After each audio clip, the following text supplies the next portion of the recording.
With me now is New Jersey State Director for the Ted Cruz campaign, Steve Lonigan. All right, good evening, Steve. Judge, thanks for having me. Oh, it's good to have you. All right, Steve, what is the state of the Cruz campaign?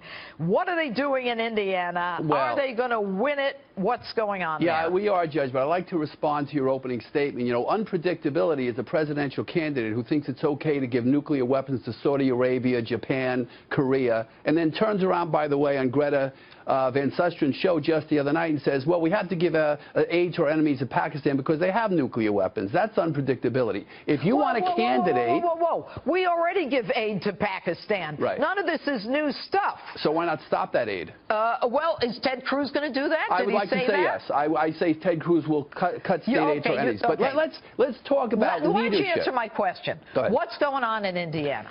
Ted Cruz is doing a phenomenal job. In the last 48 hours, he's got the endorsement of Governor Mike Pence. He knows how to put America first. Governors work very hard to do that every day in their home states. And also the endorsement of former Governor and Senator Pete Wilson of California, who, by the way, Judge, I would like to remind you, he put America first in 1994 when he masterminded Proposition 187, which banned illegal aliens from getting welfare payments from the American government. It was a liberal judge who overturned that. I really don't want to talk about the California governor. What I want to talk about, the fact, is Mike Pence, the Indiana governor. Right. Now, that was the most lukewarm, wishy-washy endorsement I've ever heard. How did Ted Cruz feel about that, where he says, you know, I like Donald Trump, but I'm probably going to vote for Cruz? I mean, it was like this apologetic, mealy-mouthed non-endorsement. Well, look, the most important endorsement is a vote, and the governor is going to be up for re-election, and some of his people are going to be supporting Donald Trump. Why should he turn them against him? He handled that very, very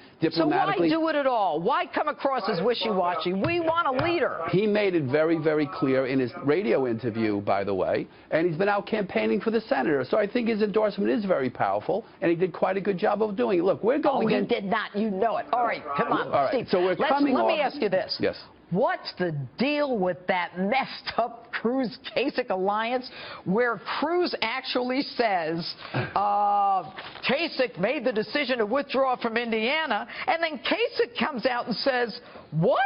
I never told Indiana voters not to vote for me. They should vote for me. Well, not quite. That's not quite what he said. Yeah, that wasn't the exact. You know what he said. I know what he said. I just read it. It was the art of the deal. I mean, Ted Cruz has succeeded in the art of the deal. So you're adopting Donald Trump's art of the deal? Yeah, and he's done a great job, because if you look at this, we just came off of the northeastern states, and everybody knew Donald Trump was going to win the northeastern states. Our campaign knew it. And we knew that the media would say now it's inevitably the nomination of Donald Trump. But now we go into Ted Cruz territory in Ted Cruz month. Indiana, Washington State, Nebraska, Let me ask you even this. Oregon, and, well, West Virginia will go for Trump. Okay. Let me ask you this, because we don't have a lot of time. I love having you on. But here's the question.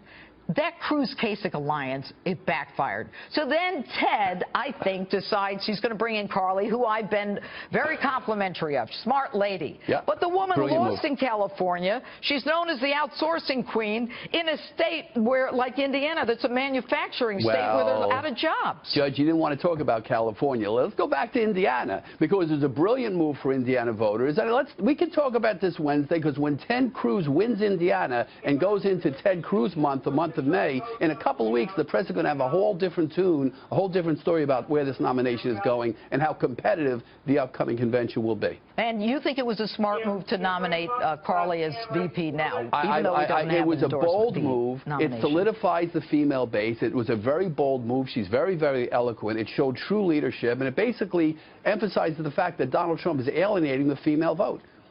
Okay. Steve Lonigan, good to have you on tonight. Thanks for being with us.